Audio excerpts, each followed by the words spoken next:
मैं आपको यह भी बताना चाहता हूं कि लेबनान में गाजा की तरह ही ग्राउंड ऑपरेशन की पूरी तैयारी आईडीएफ ने कर ली है। वो भी तैयारी क्या है, मैं राष्ट्र की आवाज के जरिए आपको दिखाना चाहता हूं, बताना चाहता हूं, समझाना चाहता हूं। हिजबुल्लाह के खिलाफ बहुत जल्द ग्राउंड ऑपरेशन शुरू करेगा आईडीएफ के पास हिजबुल्लाह कमांडर्स की पुख्ता खुफिया जानकारी है और यही वजह है कि हिजबुल्लाह के ठिकानों पर चुन चुनकर हमला करने को अंजाम देने की रणनीति है। इजरायली ब्रिगेड आर्टिलरी की सीमा को पार करने का आदेश मिलेगा। ग्राउंड ऑपरेशन में टैंक, स्पेशल फोर्स की अहम भूमिका रहेगी। यहां बड़ी तादाद में टैंक को गाजा से लेबनान सीमा पर लाया गया है। मैं आपको यह बताना चाहता हूं कि इजराइल पर अमेरिका के युद्ध विराम का भी असर नहीं दिख रहा है। अमेरिकी विदेश मंत्री एंटनी ने कहा कि युद्ध के दायरे के बढ़ने से भारी तबाही का खतरा है। अमेरिका ने हिजबुल्लाह इजराइल को युद्ध रोकने की अपील की है।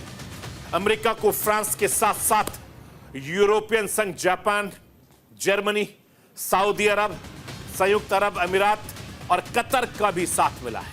दुनिया इजराइल के युद्ध के विराम की अपील कर रही है और इजराइल मानने को तैयार नहीं है। पेसर धमाकों के बाद इजराइल ने हमलों की बौछार कर दी है। इसका अंदाजा इसी बात से लगाया जा सकता है कि महज कुछ दिनों में बेरूत में 6000 से ज्यादा ठिकानों पर बमबारी हुई, जिसमें सैकड़ों लोगों की जान जा चुकी है। इसकी शुरुआत 17 सितंबर को पेजर धमाकों से हुई थी और पिछले कुछ दिनों में इजराइल ने लेबनान पर किस तरीके से सिलसिलेवार हमले किए, राष्ट्र की आवाज के जरिए आपको वो दिखाना, बताना चाहता हूं। 17 सितंबर पेजर ब्लास्ट में 12 लोगों की मौत हो गई थी। 18 सितंबर को वॉकी टॉकी ब्लास्ट हुआ था, इसमें भी 27 लोगों की मौत की खबर थी। 20 सितंबर में 70 मिसाइल हमले हुए, इस हमले में 45 लोगों की मौत हो गई। इसके बाद 21 सितंबर में 400 मिसाइल हमले हुए और इस मिसाइल हमले में 14 लोगों की मौत हो गई थी। इसके बाद 22 सितंबर को 150 मिसाइलों से हमले किए गए और इस हमले में 23 लोग घायल हुए थे। फिर 23 सितंबर को 1600 ठिकानों पर हमले हुए, 558 लोगों की मौत हो गई।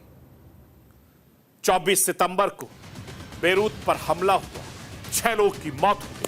25 सितंबर को बालबेक और बेट पर हमला हुआ, 72 लोगों की मौत हो चुकी है।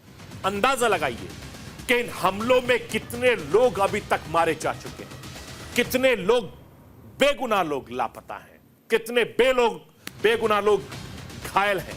सोचिए जरा कि और ये सिलसिला लगातार एक के बाद एक चल रहा है। इजराइल ने लेबनान में हिजबुल्लाह के ठिकानों पर हमला किया। इजरायली मिसाइल हमलों की वजह से लेबनान में सैकड़ों लोग अभी तक मारे जा चुके हैं, हजारों लोग मारे जा चुके हैं। इसके अलावा 5 लाख से ज्यादा लोगों को अपना घर छोड़कर सुरक्षित जगहों पर जाना पड़ा। इजराइल ने लेबनान में चलाए जा रहे ऑपरेशन को नॉर्दर्न एरोज का नाम दिया है। हवाई हमलों के बाद अब इजराइल ग्राउंड ऑपरेशन की तैयारी में जुटा हुआ है।